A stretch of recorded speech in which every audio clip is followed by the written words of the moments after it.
Welcome back. We're going to focus now on this really interesting and important tension between fidelity and adaptation in the field of implementation science. So within implementation science, you might hear about this term core components. So often there's kind of this assumption that a lot of the evidence-based interventions or programs that we're working with that often, have some level of some evidence base associated with them. They have somehow been proven effective in, promoting physical activity or reducing food insecurity or promoting cancer screening, for example. So ideally, from an intervention perspective, you would be able to identify what those core components are of the intervention. What are those kind of key or active ingredients that would need to be in place if you were to actually adopt and implement this intervention, so that you would still have the impact on the health behavior or health outcome that you're interested in? And often these core components, if someone has followed kind of a traditional program planning type of model, these ideally have been theoretically grounded or informed.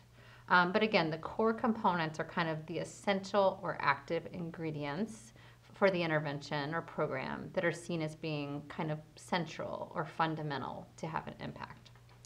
The reality is that we don't always, the people who have originally developed the program haven't always tested what those core components are. They might be able to kind of suggest what they think they are, but it's not always kind of been empirically tested. But often the person who develops an intervention, when they publish it or on these databases, they might say, these are the core components that you should keep in place.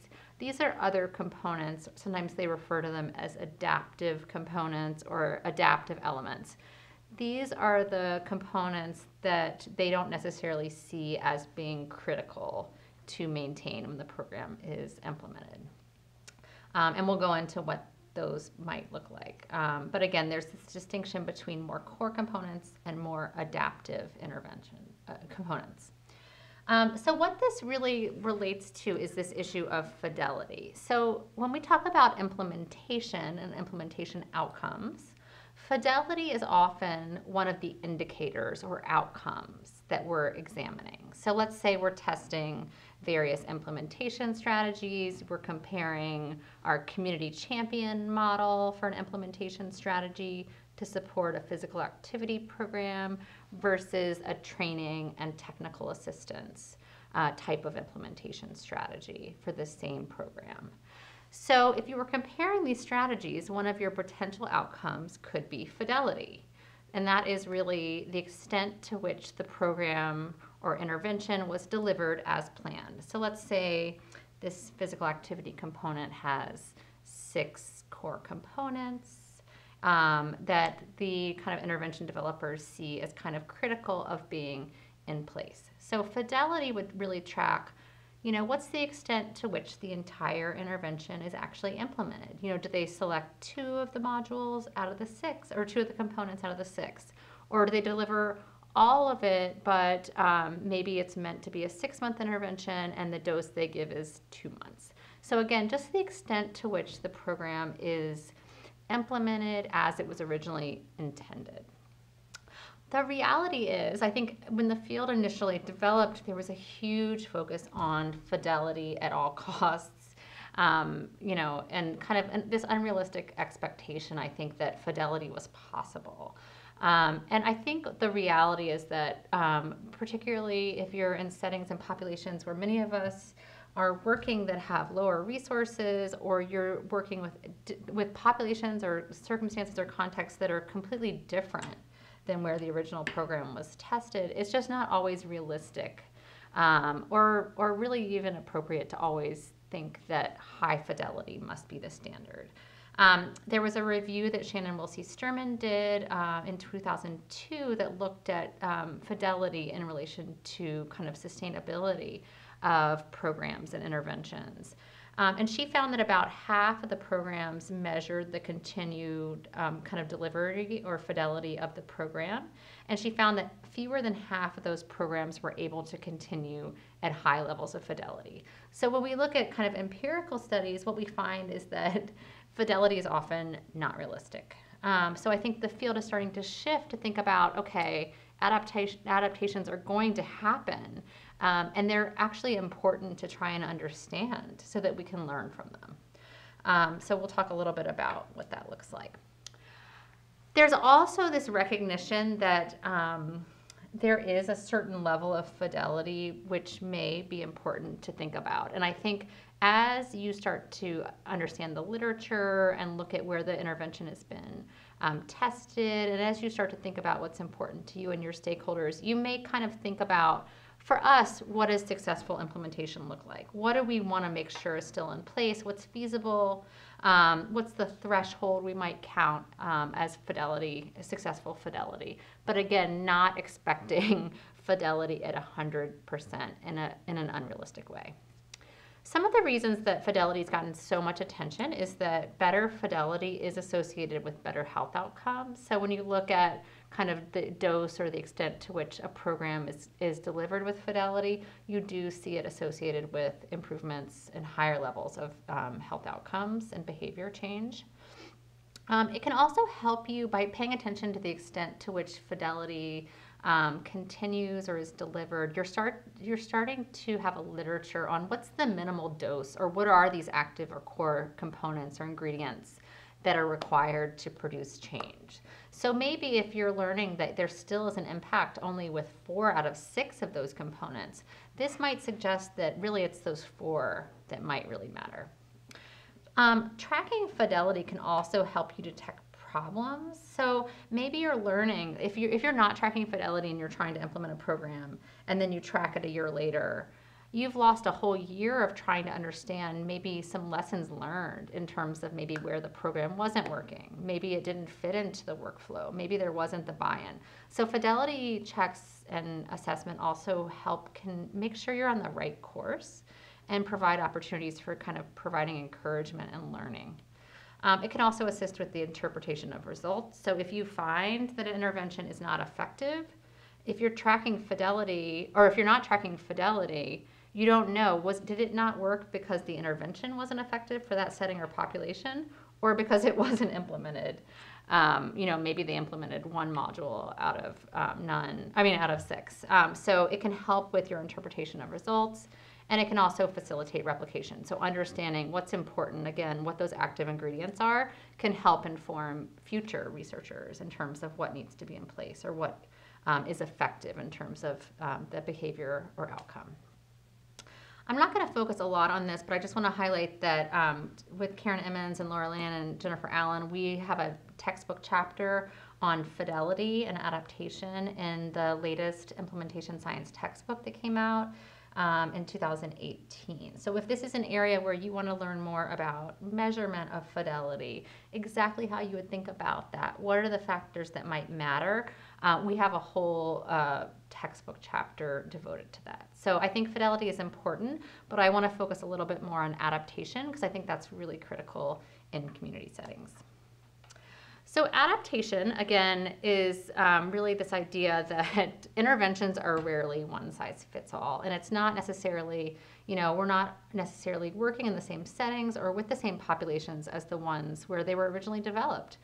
And so adaptation is really about making these planned adaptations in the process of adoption and implementation, and sometimes prior to that, to really improve fit with local conditions, contexts, and circumstances. There's been some work done on why people make adaptations, which I think provides some insights into this. So there was some work at looking at community organizations and why they adapted evidence-based programs. Often this is about enhancing engagement and ownership for the community partners and sites, reaching specific audiences, addressing health disparities. So maybe the original program was in urban settings, you're working in rural settings. Maybe it was developed mostly with a higher income population and you're working with a lower income population. Maybe you're working with a Hispanic population and it was not developed with that population in mind. So again, there's lots of equity and disparity focused reasons why it might be important. Again, it can help with making sure there's a match with the fit and relevance of the program. It can help with reinforcing messages and really reflecting the context. And then a lot of times it's just because of limited resources, time, or competing demands of the site. So there's a variety of reasons of why people adapt. Some of the most common ones, and the ones where I think it makes sense, is when, again, there's a mismatch between the original population where this was tested and studied or developed for, or a mismatch in terms of the setting or context. So, the language, the images, the examples in the original program might be outdated or not culturally appropriate. Certain approaches, strategies, activities, or objectives might be seen as controversial or not relevant. The organization may lack funding, staffing, resources to implement the program as originally intended. So again, you have to think about and understand your setting and context. So one example, Gina Wingood has done some great work on HIV prevention interventions for African American women and youth, and gender and power have been really central in those interventions. And so sometimes if maybe people are adopting it for a slightly different population, maybe a male population or a different racial and ethnic group, she says, in some cases, those issues around gender and power might look different than they did or may not be relevant depending on the population or setting. So that's an example where she has kind of identified through some of her work some of the core components and potentially some of the adaptable ones. So again, cultural adaptation is really about thinking about changes to evidence-based interventions that are responsive to, resonant with, and reflective of the cultural and social beliefs and norms and values. And again, as we'll talk about in the health equity section, we don't always have interventions that reflect the populations or settings we're working with. So this is a way that we can think about making sure that it's appropriate and fitting with the groups that we're working with. There's been some really great work done in this area, so it's really important to recognize that, again, the evidence-based intervention, the original one may be, if we don't adapt it, it may be perceived as irrelevant, offensive, and sensitive if it's not adapted. And this might result in lower engagement and retention, less relevance, and less effectiveness. So the idea behind a cultural adaptation would be about enhancing the appeal, the accessibility, the appropriateness, and the acceptability. And again, it's really, you can see where stakeholder engagement and feedback and input is critical. You do not want to be doing this in isolation. This is really a collaborative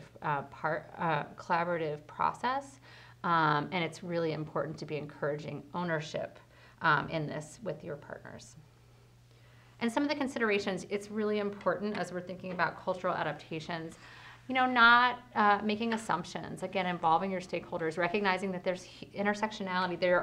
These are complex issues in terms of gender, race, ethnicity, income, having huge sensitivity to some of the historical and social context of groups, learning from them about what those experiences are, avoiding stereotypes. And again, recognizing the huge diversity, if we're working with, even if we have an intervention that was maybe originally developed for African Americans, we cannot assume, if we're also working with African Americans, that we can just adapt it without learning from our specific partners what kind of changes might need to be important to reflect, their own circumstances and context. So again, never making assumptions, always involving the populations we're working with when we're doing these adaptations.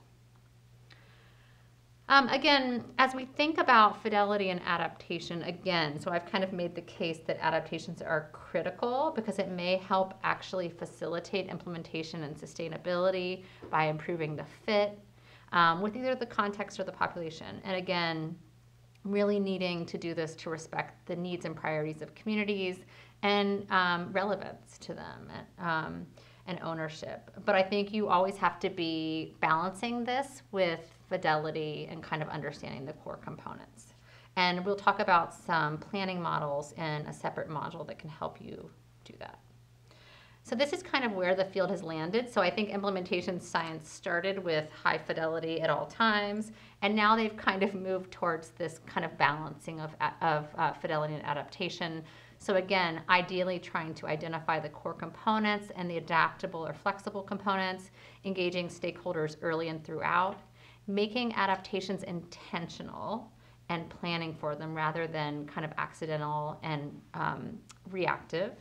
And again, really trying to understand both fidelity and adaptations throughout the process. And if you're making really large adaptations, so if this is for a totally different population, a totally different setting than it was originally developed for, in general, it's important to also look at the effectiveness of it in addition to some of the implementation and dissemination outcomes that you might be assessing. So again, the area has completely taken off. This is a huge area of interest in implementation science. So Shannon Wilsey-Sturman has been a real leader in this area. So she has this whole framework on adaptations. And again, I think the field is kind of leaning towards this idea that adaptations happen. It's not realistic to think that they're not. It's all about documenting them so you can understand their impact. So she has a great model. I have the reference here in terms of just tracking the adaptations and understanding them. There's a whole new framework that she's just come up with called the FRAME framework. And this also goes into not only the type of adaptation and the level at which it's happening, but also the reasons why it's happening. And again, from an evaluation perspective, this may be a lot for people to measure, but I just wanted to give you a glimpse into kind of where the field is moving in terms of adaptation. People also talk a lot about settings adaptations, and again, getting really specific about that, not as generic as really kind of urban, rural, but thinking about what's the sector in which we're working. Is it child welfare? Is it mental health? Is it Head Start? What are the populations that we're working with? What's the organizational setting and context? So again, getting specific about the setting level adaptation. And David Chambers and Wynne Norton also have come up with this adaptome in implementation science, which also has us recognize that there's lots of types of adaptations and that we should be specific about that. So we've talked about kind of the cultural adaptations and maybe the service setting adaptations, but there are also target audience adaptations in terms of age appropriateness or health literacy, the mode of delivery adaptation. So maybe this was an in-person intervention originally, but it's not feasible to do in person. So you wouldn't do phone or web. So thinking about that. And then always going back to trying to think about this balance between the core components and the adaptations. So again, this is just for your information if you're interested in this area. This is some of where the field is moving.